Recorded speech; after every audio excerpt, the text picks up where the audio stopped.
Bien, señoras y señores, continuando con nuestra sesión matutina sobre el bloque de electricidad, es un gran gusto presentar al siguiente expositor, el economista e ingeniero Mile Casi, gerente general de Luz del Sur, quien nos dará la conferencia Identificando las trabas y escollos que afrontan los proyectos hidroeléctricos. Mile, por favor. Buenas tardes o buenos días. Muchas gracias a Perú Energía por la invitación y sobre todo gracias por haberme pedido que haga una presentación sobre el tema de las dificultades y trabas que afrontan los proyectos hidroenergéticos en el Perú. Este es un tema sumamente importante, no solo porque tiene gran influencia en el mercado tal como lo vemos hoy día, sino tiene aún más importancia en el futuro del mercado eléctrico del Perú. Empezaré diciendo que cuando un país quiere diseñar su matriz de energía eléctrica, creo que lo primero que tiene que hacer es partir de un inventario de los recursos con los que cuenta. Y en este sentido, tenemos que tener muy claro qué tipo de recursos es de aquellos de los que disponemos, cuál es la accesibilidad a estos recursos, qué precios tienen estos recursos, son renovables, no son renovables, cuál es la persistencia o la duración de estos recursos en caso de que no sean renovables. Es decir, tenemos que tener un inventario claro para, partiendo de ahí, diseñar lo que debería ser la matriz de generación eléctrica. Hoy día en el Perú creo que todos nosotros tenemos claro que tenemos básicamente dos tipos de recursos.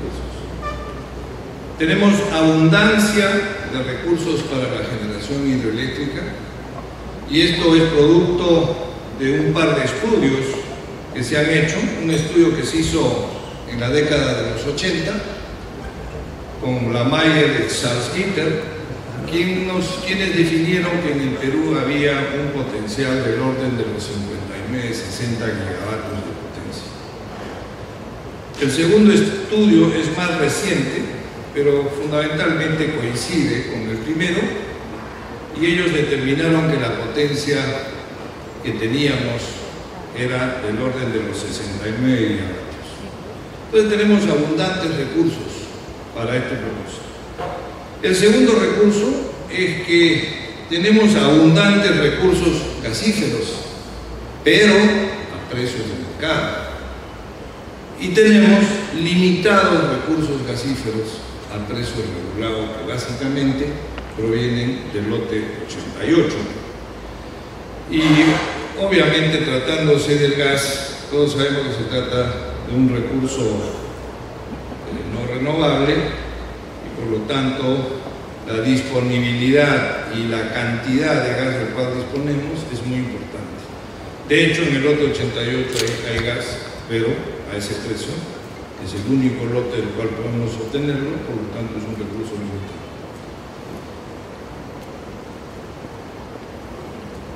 Si sabemos esto, parecería entonces lógico pensar que en el Perú deberíamos tener una matriz de generación eléctrica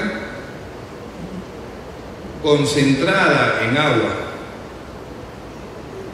acompañada de algunas plantas de gas en ciclo combinado y con una reserva también en base a gas de ciclos abiertos, a las cuales hay que remunerarles la potencia de forma adecuada y atractiva para el inversionista, los cuales deben disponer de contratos de gas variables para despachar cuando es necesario. ¿Y cuándo es necesario? Cuando podríamos estar enfrentando una situación de sequía, escasez de agua, que como sabemos en el Perú son ciclos que se repiten cada 8 o 10 años. Sin embargo, en el Perú, ¿qué es lo que ha pasado?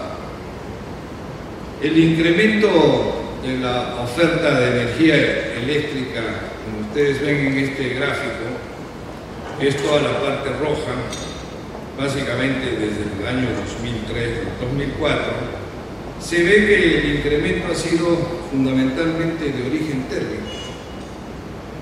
Y evidentemente la razón es muy clara, es porque los inversionistas han aprovechado las ventajas que significa tener un gas a precios regulados, que como recordarán empezó en $1 por millón de BTUs. Y como siempre ocurre, cuando de forma artificial se pretende favorecer una actividad, este subsidio, este favorecimiento va en detrimento de otra actividad. Y en este caso ha sido en detrimento de las hidroeléctricas.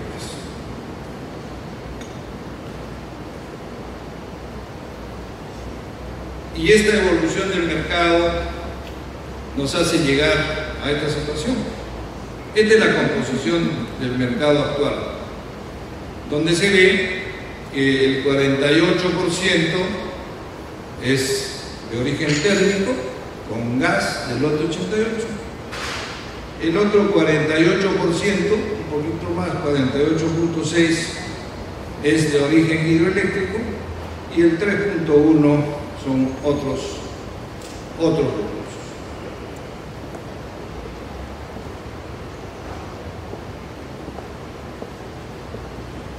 Y la producción de energía por todas las fuentes en el país grande llama la atención porque se ve que este es un mercado altamente concentrado. Tenemos 4 actores grandes que son los responsables casi del 70% de la generación total. Y si vemos el pie pequeño, que es la energía producida con gas natural, vemos que esta concentración es aún mayor.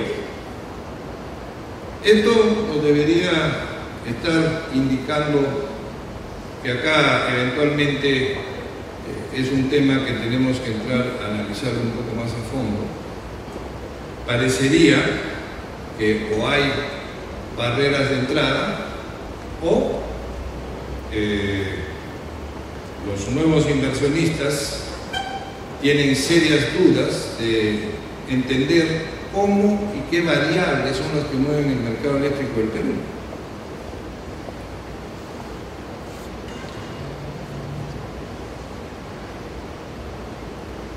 Creo yo que, volviendo al tema de las dificultades de las hidroeléctricas,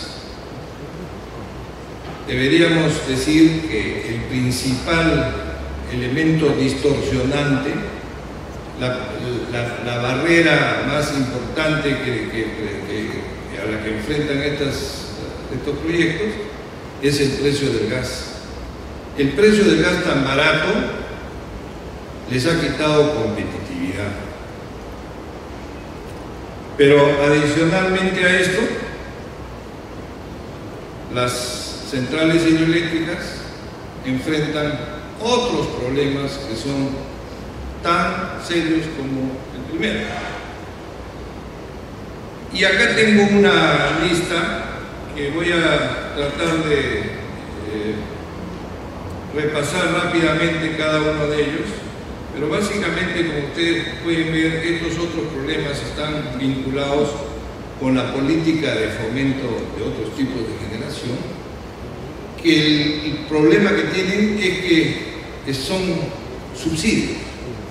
Este fomento es en base a subsidios y a condiciones especiales que son obviamente distorsiones en el mercado.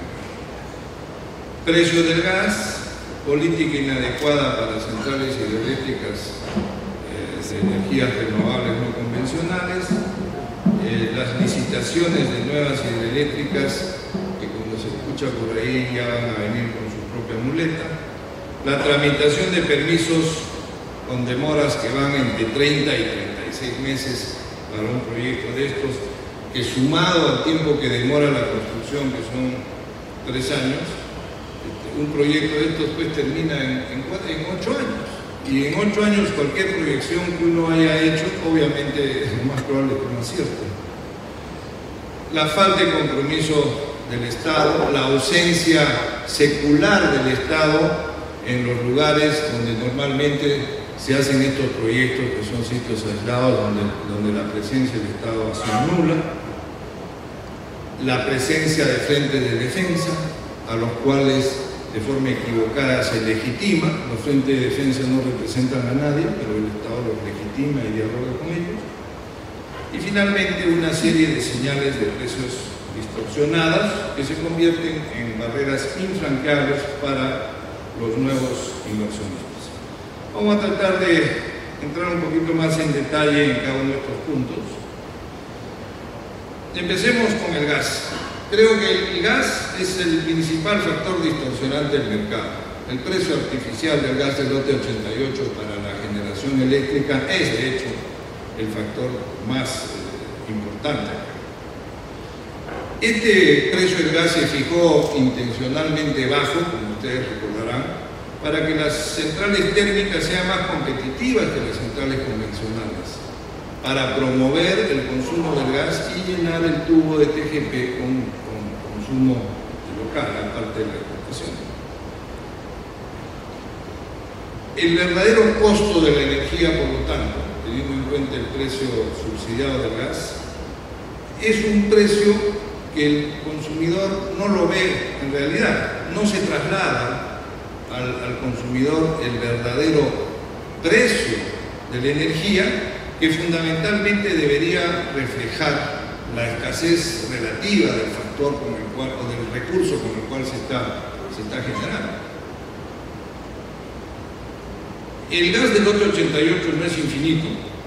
En el momento que se termine, supongo yo que no pretenden que los otros lotes también pongan a disposición gas a precio subsidiado, y en ese momento se tendrá que hacer un ajuste del precio de la energía. O sea, ¿por qué esperar? ¿Por qué no vamos soltando este precio del gas para que el precio de la energía refleje su costo real y para que las empresas hidroeléctricas o los proyectos hidroeléctricos recuperen competitividad, que es el recurso renovable, limpio y abundante que tiene el Perú?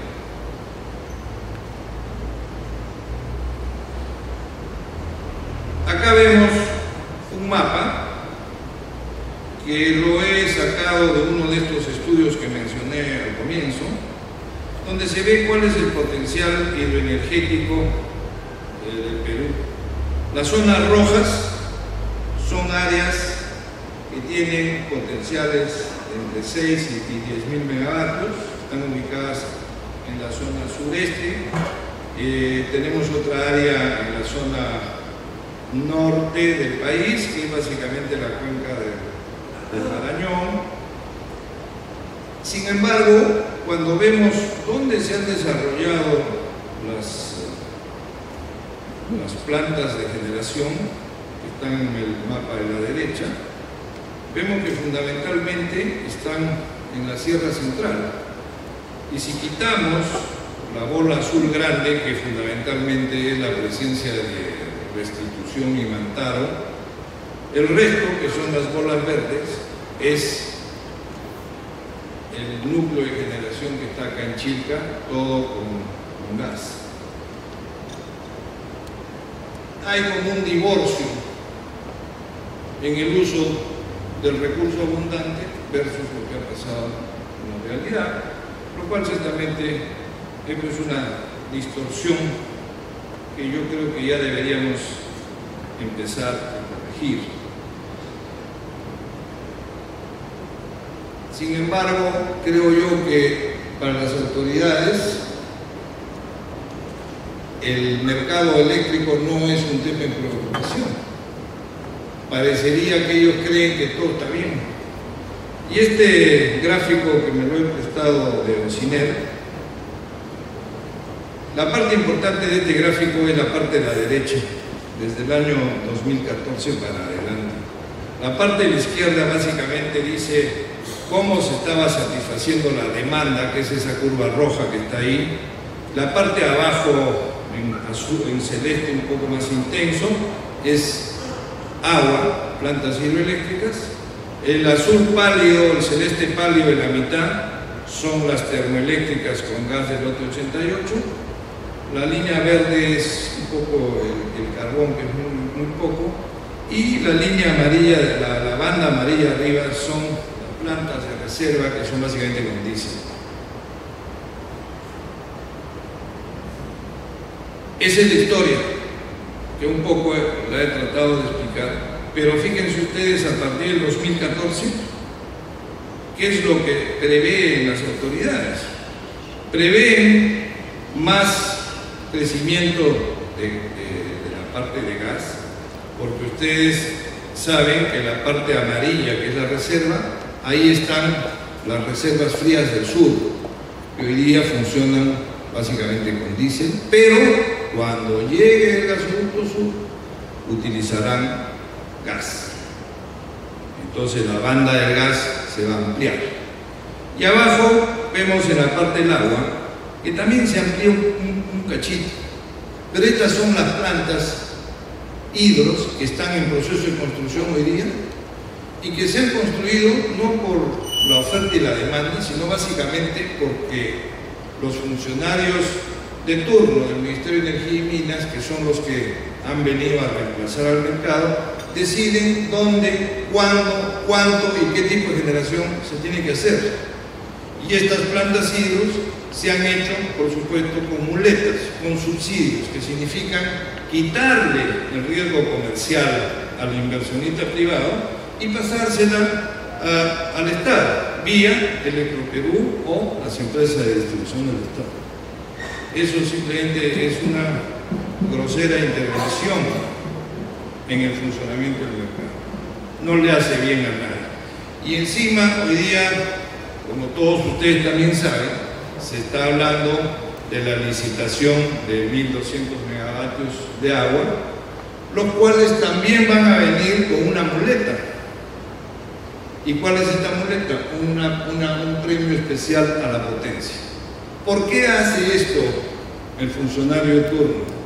Está haciendo eso para devolverle competitividad a las empresas, a los proyectos hidroeléctricos que lo han perdido como consecuencia de la distorsión que significa el precio del gas excesivamente barato, que es una fracción del precio de mercado, que es menor al 50%. ¿Esto qué significaría? Significaría que vamos a tener un mercado en el cual hayan hidroeléctricas que compiten en el mismo mercado, pero en condiciones distintas. Las hidroeléctricas antiguas, por su cuenta, como debe ser, tomando el riesgo del inversionista. Otro grupo que tiene un ayudín, que es que el riesgo comercial se lo pasaron a alguien más. Y el tercer grupo de los 1.200 viene con otra muleta, que es el premio especial a la potencia. Empresas hidroeléctricas compitiendo en el mismo mercado con condiciones completamente distintas. Esto es un absurdo.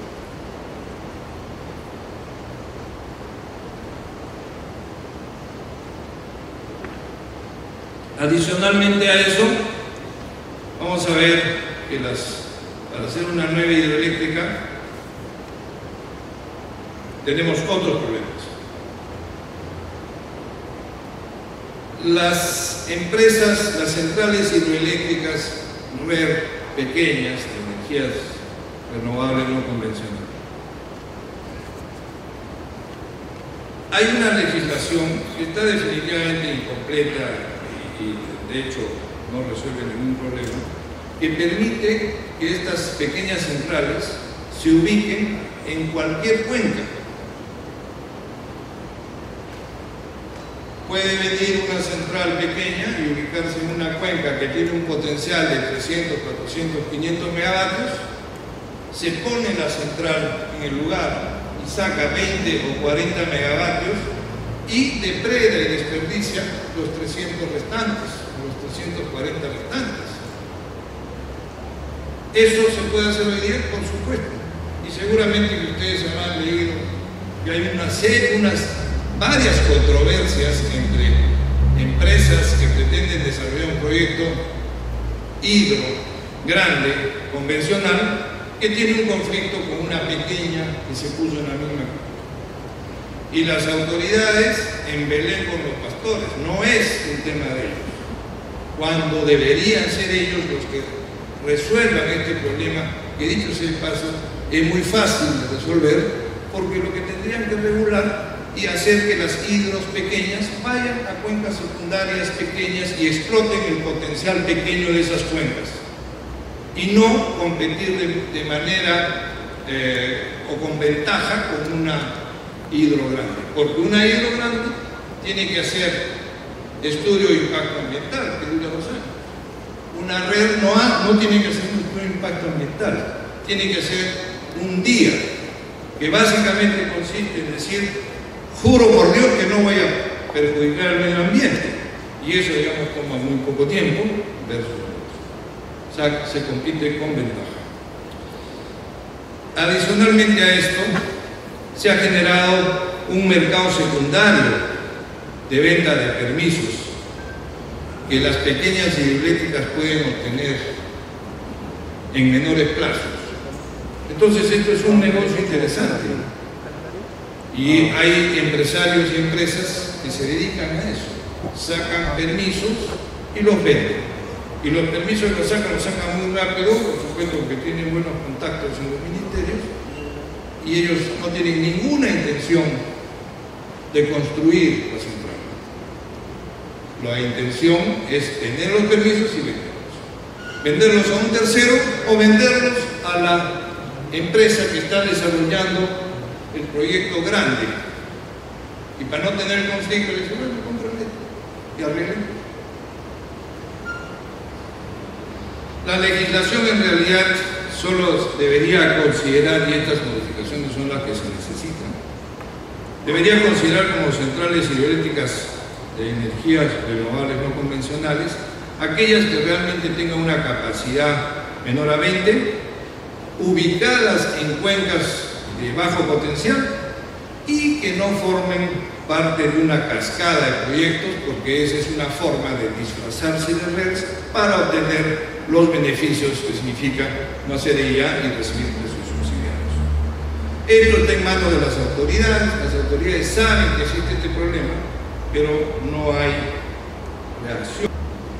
Las licitaciones de nuevas hidroeléctricas. Como dije al comienzo, se está hablando de licitaciones de nuevas hidroeléctricas del orden de los 1.200 megavatios, que van a venir con un premio a la potencia.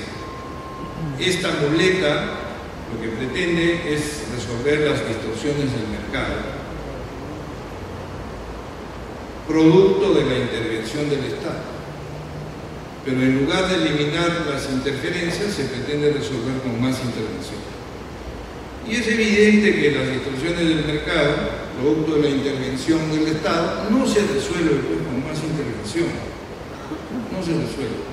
Lo que crean es nueva intervención para devolver competitividad o para resolver un problema creado por la anterior intervención, y se va creando una maraña de interferencias que para un observador externo, para un inversionista que pretende entrar al mercado, le resulta absolutamente imposible leer y saber cómo funciona este mercado, porque este mercado funciona fundamentalmente en base a la voluntad o a la discrecionalidad de un funcionario, el de turno. Entonces resulta lógico pensar que lo que hay que hacer es eliminar estas distorsiones y no intervenir más en este mercado. Porque este mercado con tanta intervención ya no es un mercado de oferta y demanda, es un mercado absolutamente discrecional. Todos sabemos que una central hidroeléctrica no requiere pues de muletas para competir con una térmica, en la medida que el precio del gas de la térmica sea el precio del mercado. Y si en algún momento el precio del gas baja a un nivel tal que en realidad las hace más competitivas, en buena hora la base de nuestro sistema serán pues las térmicas. Pero no podemos pretender modificar las condiciones de mercado de manera artificial.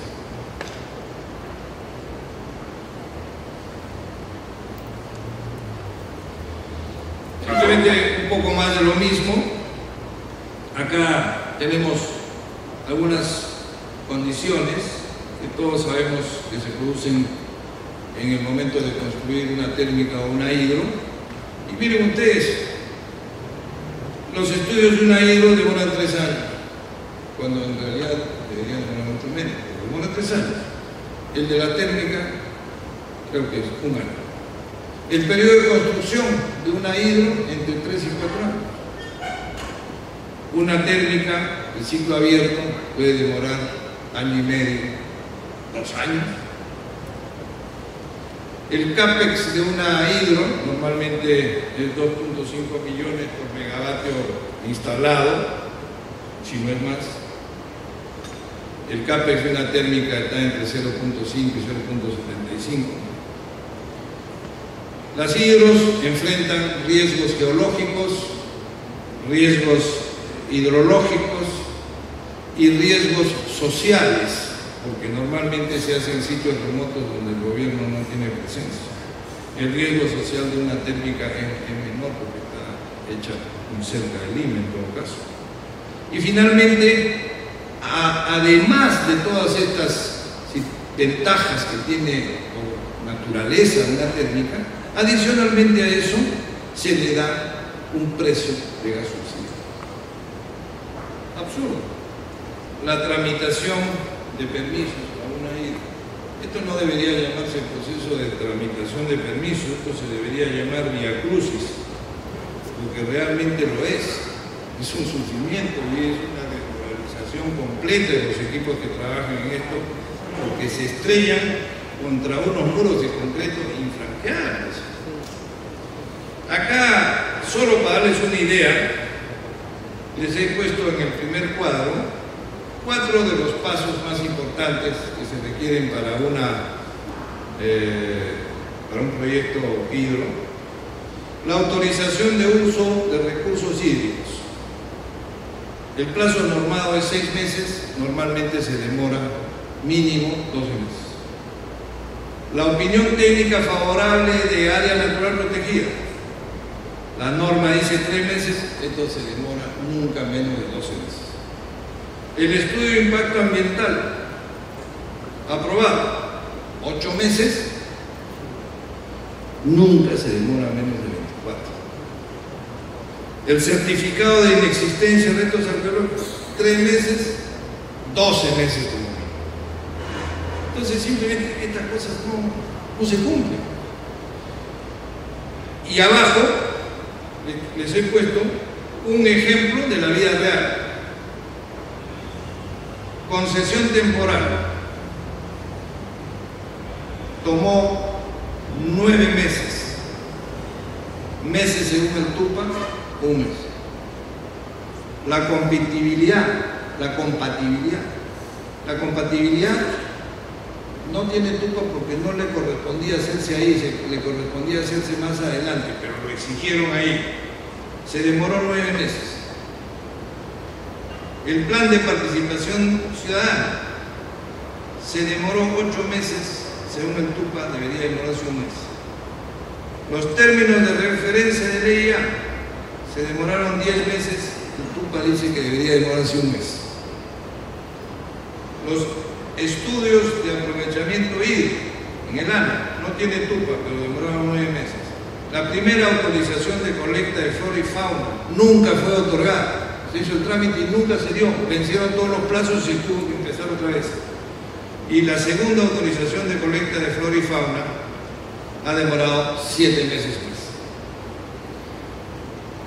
Y podríamos enumerar muchos más casos como estos, pero el mensaje de fondo es que, como ustedes entenderán, hacer este trámite, aparte de ser desmoralizante, es inaceptable. Es inaceptable sobre todo porque en este país la inversión debería ser facilitada, favorecida, porque la inversión es lo que mueve el PBI. Este país venía creciendo a 7-8% en el PBI. En el último año sabemos cuánto hemos crecido, apenas hemos arañado el 3%, y todas las proyecciones del año 2015 están siendo revisadas a la baja, y el primer trimestre estamos pensando que se va a crecer 2.4, 2.5. Con 2.4, 2.5 no resolvemos los problemas de pobreza estructural en este país. Y los gobiernos deberían tener ese concepto meridianamente claro. Y solo se resuelve facilitando la inversión, no solo, por supuesto, la inversión de nuestro sector, sino en minería, en petróleo, en industrias extractivas, en general, todo tipo de inversión.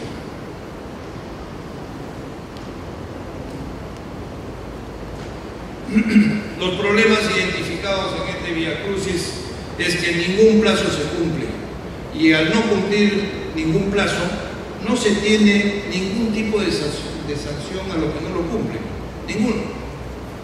El silencio positivo administrativo es una posibilidad que no es automática.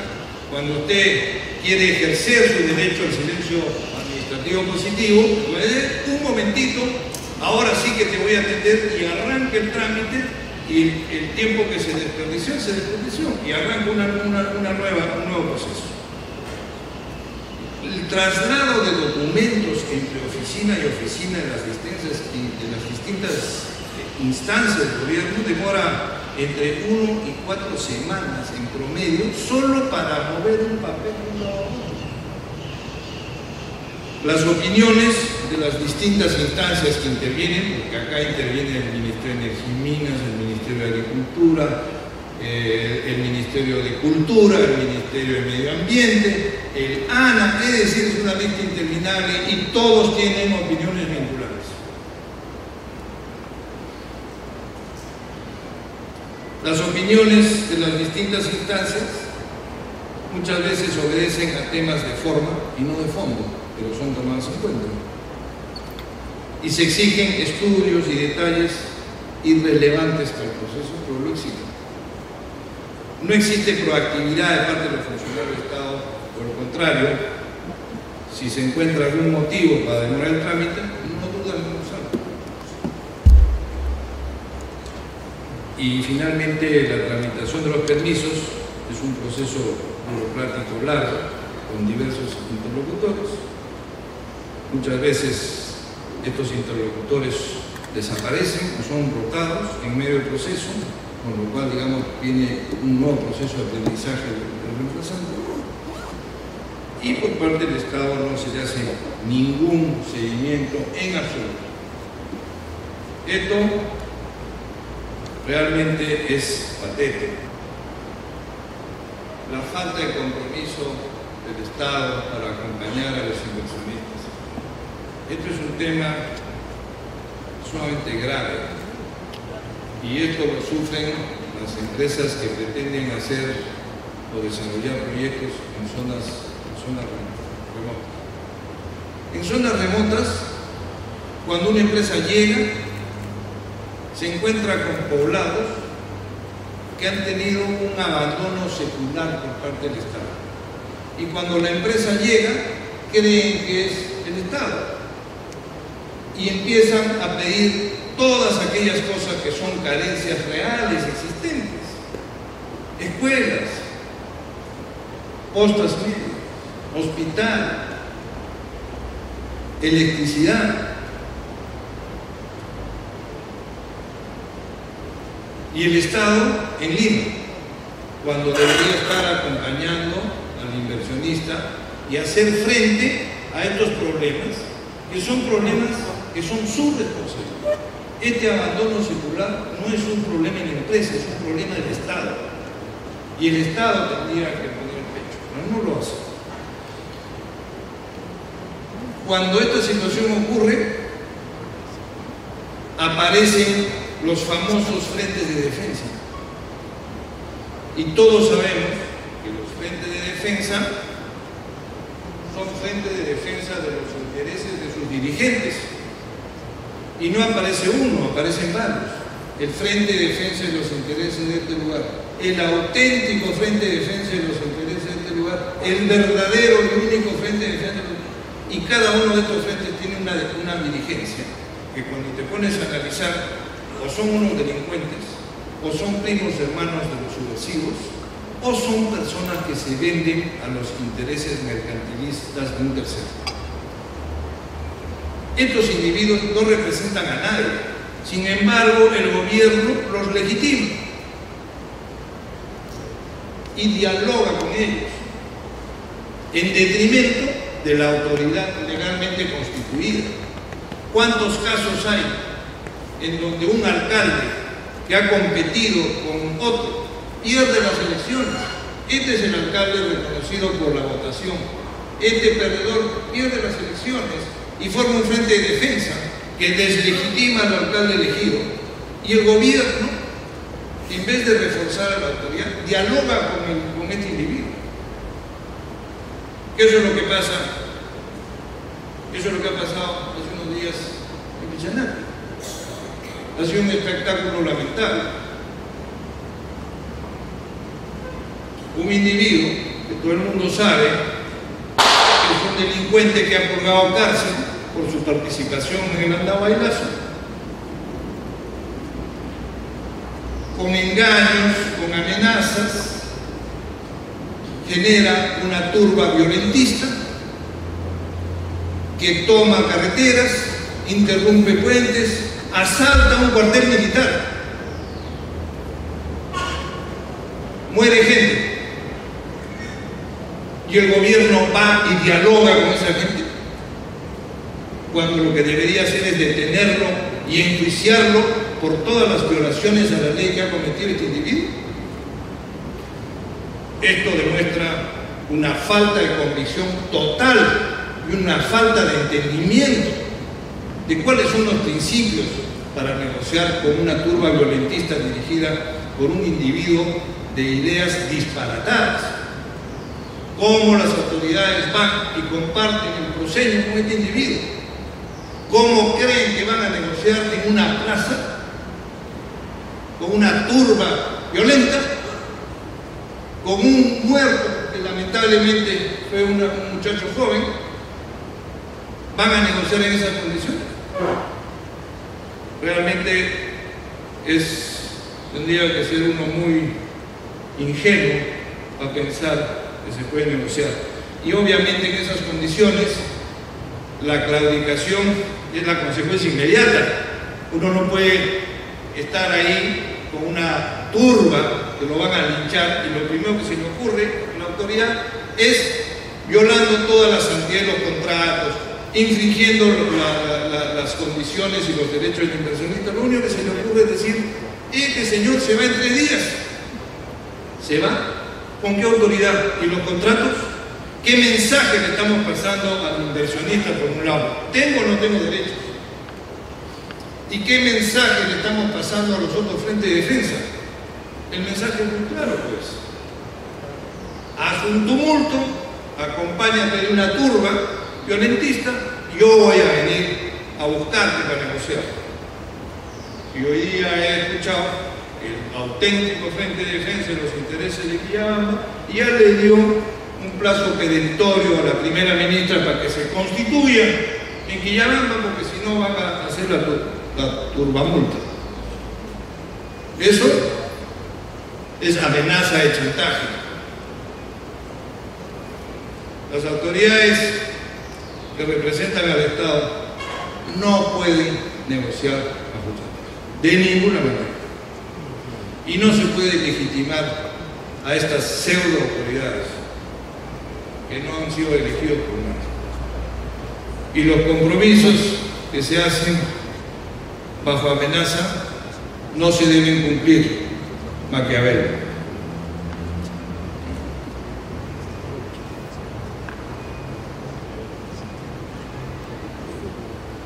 En el tema de las hidroeléctricas se requiere un Estado comprometido con el desarrollo de las mismas. El Estado peruano debe pues estar interesado en que el plazo de los permisos se cumpla, como mínimo, o acompañar en esta aventura de la inversión. Identificar los proyectos que son de interés nacional y que aseguren el abastecimiento de energía eléctrica de fuentes renovables y limpias. Tiene que coadyuvar a que esto se haga.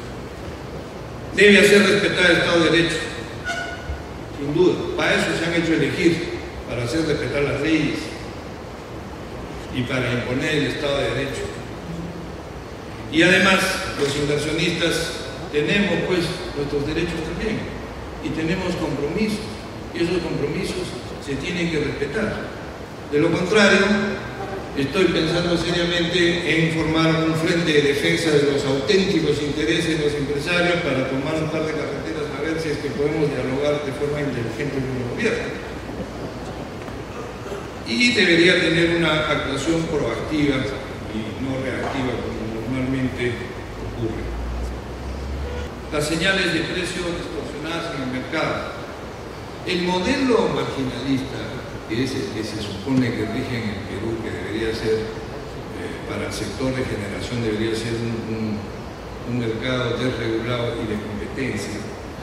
Uno de los indicadores más importantes que hay y que es una señal de inversión para el inversionista, sobre todo para el que viene por primera vez al mercado, es el costo marginal. Es decir, a cuánto se está vendiendo los excedentes de energía. Y en este gráfico ustedes pueden ver que desde hace un buen tiempo los costos marginales están por abajo del precio regular. Y en el cuadro, ustedes ven que en el año 2013 el precio ha sido $26 y en el año 2014 ha sido 24 en promedio. Esa es la señal de inversión que ve un inversionista que viene afuera. Una hidro, ¿cómo piensa? Dice, yo tengo que recuperar mi CAPEX, que me ha costado $2.500 por kilovatio instalado, con $24 yo puedo recuperar. Obviamente no. Y se va a otro lugar donde además puede tener un mejor entendimiento del funcionamiento del mercado. Incluso una térmica que entra, diría, a ver, $24 costo marginal. ¿Cuánto es mi costo variable? Con gas subsidiado, $22. ¿Voy a entrar en ese mercado? No, no me conviene. Entonces este mercado básicamente se expande o se encoge con los actores que ya están, como se veía en los primeros cuadros que hemos visto, que explica este gran nivel de concentración. Esto no puede continuar. Se tiene que levantar todas las distorsiones que afectan el costo marginal, desde el precio del gas por generación eléctrica hasta las declaraciones de costo que deberían ser reales o auditables y no simplemente las declaradas. Porque en el mercado hoy día se ven declaración de costos variables que van de 0, pasando por 4, 5, el que más caro declara es $14. Obviamente, todo el mundo en un mercado con tanta distorsión ve cómo juega este juego extraño y tratan de asegurarse el despacho, porque si no despachan y tienen contratos están muertos, porque no se olviden que tienen contratos take or pay. ¿Cómo es eso?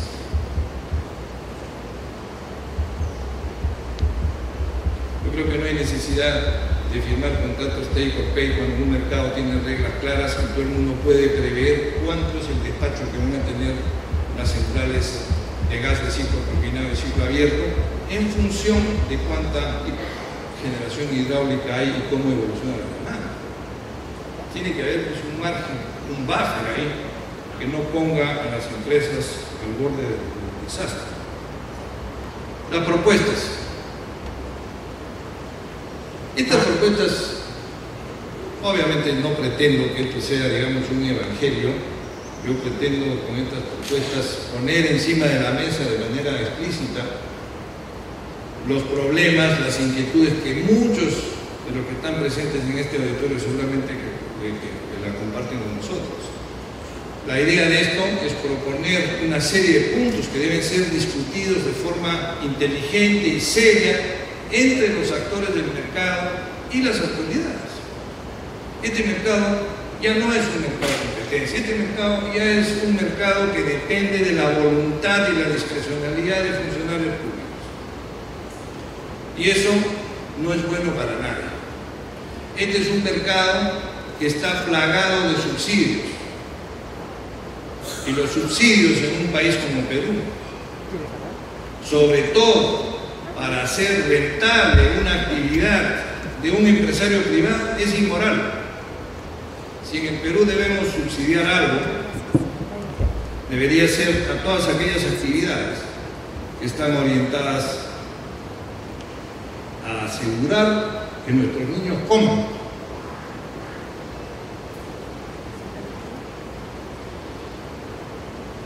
Propuestas: eliminar todas las distorsiones del mercado eléctrico, empezando por el precio del gas para generación. Esto es importantísimo, más aún si, como se analiza y se comenta en estos días, deberíamos empezar a pensar en la exportación.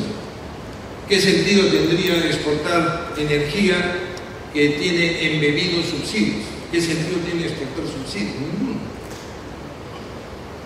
Con la diferencia originada por el incremento del precio del gas y lo que se le paga a Cuspetrol, se debería constituir un fondo de infraestructura eléctrica o un fondo de cualquier tipo para satisfacer otro tipo de necesidad que tiene el país.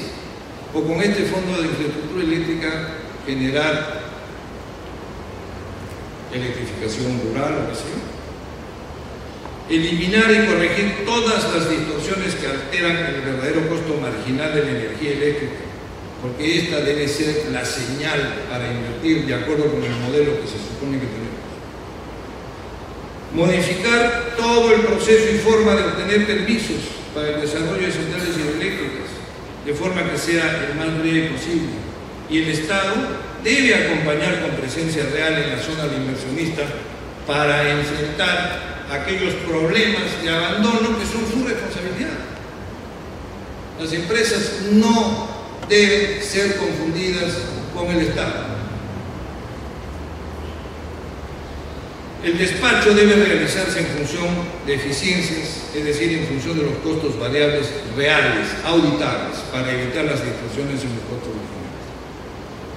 Eliminar todos los subsidios del mercado eléctrico de generación, no solo por lo que acabo de decir hace un minuto, sino para que el consumidor pague un precio de la electricidad que refleje la verdadera escasez o abundancia de los recursos utilizados. Eliminar las barreras de entrada al mercado por completo, que permitan desconcentrar el mismo. Este mercado es un mercado muy concentrado y eso no es bueno. Un mercado excesivamente concentrado ya no es un mercado de competencia, es un mercado por definición oligopólico. Y como es un mercado oligopólico, en el continuo entre competencia perfecta y monopolio, un mercado que no es de competencia ya tiene que tener un determinado grado de regulación. Entonces, hay que desconcentrar este mercado, hay que facilitar la entrada de nuevos actores a este mercado para que no entremos en problemas como los que acabo de mencionar. Y el modelo que tenemos en realidad debería ser perfeccionado. Este mercado debe funcionar guiado por las fuerzas de oferta y demanda y no por la discrecionalidad de los funcionarios de las autoridades de turno. Estas autoridades cambian y puede venir gente que piensa distinto. Y el mercado que funciona en base a esto es un mercado muy difícil de entender y de predecir, no solo para los que actuamos en el mercado, sino especialmente para los que pretenden Bueno, ese contador no sé si funciona, pero creo que me he pasado. La disculpa del caso. Muchas gracias.